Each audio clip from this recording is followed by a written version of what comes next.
our shirt on Teespring. The event was billed as a funeral, a solemn occasion to mark the passing of Charlie Kirk, the founder of Turning Point USA. But what unfolded under the vaulted ceilings of the megachurch was anything but a quiet remembrance. It was a spectacle. It was a calculated political mobilization, a chilling display of power and intent. The guest list was a who's who of the modern MAGA movement: President Donald Trump, Senator J.D. Vance, Stephen Miller. The air was thick not with grief, but with a palpable, simmering rage. This was not a moment for mourning. It was a declaration of war broadcast live, a movement operating in plain sight. Memorial service turned campaign rally, a degradation of past norms. The line between church and state, the line between grief and grievance, not blurred, deliberately obliterated. They weren't there to pay respects. They were there to be energized. They were there to receive marching orders for a conflict they deem existential, consecrating a political cause in a house of God. The choice of venue was a statement. Donald Trump's speech set the tone for the entire event. He approached the podium not as a mourner, but as a commander rallying his troops. Montage: Trump, Vance, Miller, Hegseth at podium, close-ups, crowd. He barely spoke of Charlie Kirk the person. Instead, he spoke of Kirk the symbol. He called him a fearless warrior. He called him a lion of our movement. He said Kirk was struck down by the forces of darkness. Trump quickly pivoted to grievances. He attacked the media. He attacked the radical left. He claimed Kirk's death was the result of vicious, violent rhetoric from opponents.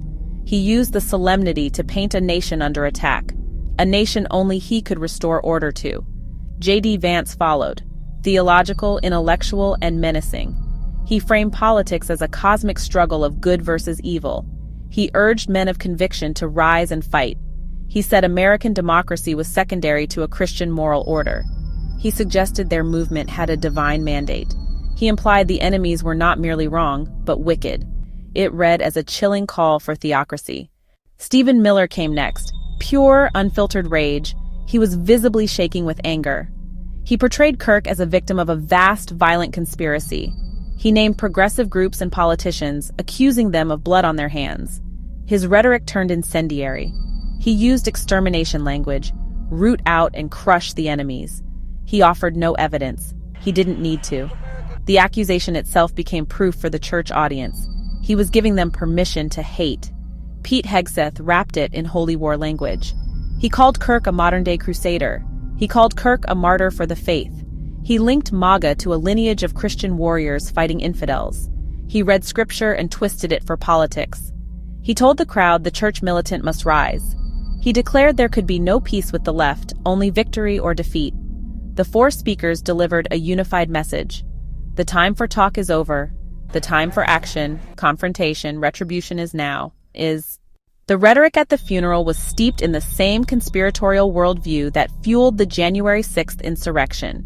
There was no direct call to storm the Capitol, but the underlying message was identical. The system is rigged. The election was stolen. The true patriots are being persecuted, and drastic action is needed to save the republic. Speakers repeatedly referred to January 6 defendants as political prisoners and hostages. They drew a direct line from the supposed persecution of the insurrectionists to the death of Charlie Kirk. It was all part of the same grand conspiracy by the deep state to silence conservative voices. The funeral also became a platform for promoting QAnon-adjacent conspiracy theories. While the letter Q was not explicitly mentioned, the themes were unmistakable. They spoke about a global cabal of elites. They spoke of satanic forces controlling the government and media. They hinted at a coming storm that would expose the corruption and a great awakening that would follow. Stephen Miller's speech in particular was filled with this kind of coded language. The language used by the speakers was not just political, it was primal. It was filled with imagery of violence, purification, retribution. Donald Trump talked about the need to crush his enemies. Stephen Miller spoke of rooting out the corruption. Pete Hegseth invoked the Crusades. This is not the language of democratic debate. This is the language of war. It's designed to bypass rational thought, fear rage. There was a recurring theme of sacrifice blood. Charlie Kirk was described as having made the ultimate sacrifice for the movement.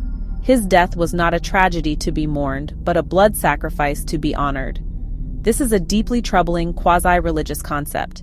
It elevates political conflict to the level of a holy cause, die or to kill. Hegseth explicitly told the crowd that some things are worth dying for. When you combine this idea with the dehumanization of your opponents, you create a recipe for political violence. A central pillar of the narrative constructed at the funeral was the claim that the political left is inherently violent. Speaker after speaker portrayed a country under siege by so-called radical left-wing mobs. They talked about Antifa roaming the streets. They claimed that conservative voices are being violently silenced on college campuses and in public squares. According to them, Charlie Kirk's death was the inevitable result of this climate of left-wing aggression. But, this narrative is a deliberate and strategic fabrication. It's designed to create fear and to justify their own aggressive posture. The reality, as shown by credible, nonpartisan studies, is quite different. Data from organizations like the Center for Strategic and International Studies shows the overwhelming majority of politically motivated violence comes from the far right. The plots, the attacks, the murders, white supremacists, anti-government militias, individuals radicalized by right-wing conspiracy theories. The threat from left-wing groups, while not zero, is statistically minor in comparison, but facts have no place in this narrative. The speakers at the funeral engaged in a classic case of projection. They accuse their opponents of the very things they themselves are doing. They are the ones using violent rhetoric. They are the ones associating with extremist groups. They are the ones who supported an attempt to violently overturn an election. The process of turning Charlie Kirk into a martyr for the MAGA cause began the moment his death was announced. But the funeral was the official canonization ceremony. He was no longer just a political activist. He was transformed into a saint, a hero, a figure of legendary proportions. The eulogies were hagiographies. They glossed over any complexities or controversies from his life. Instead, they presented a perfect, idealized version of a fallen warrior.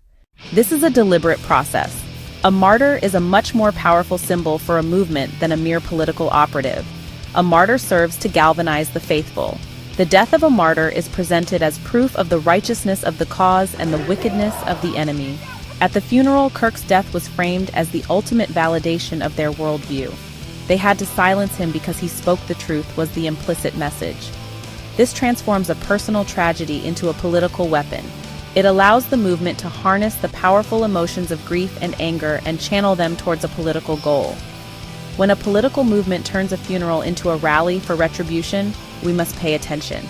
When they fuse their politics with a militant form of religion, exclusionary form of religion, we must be alarmed.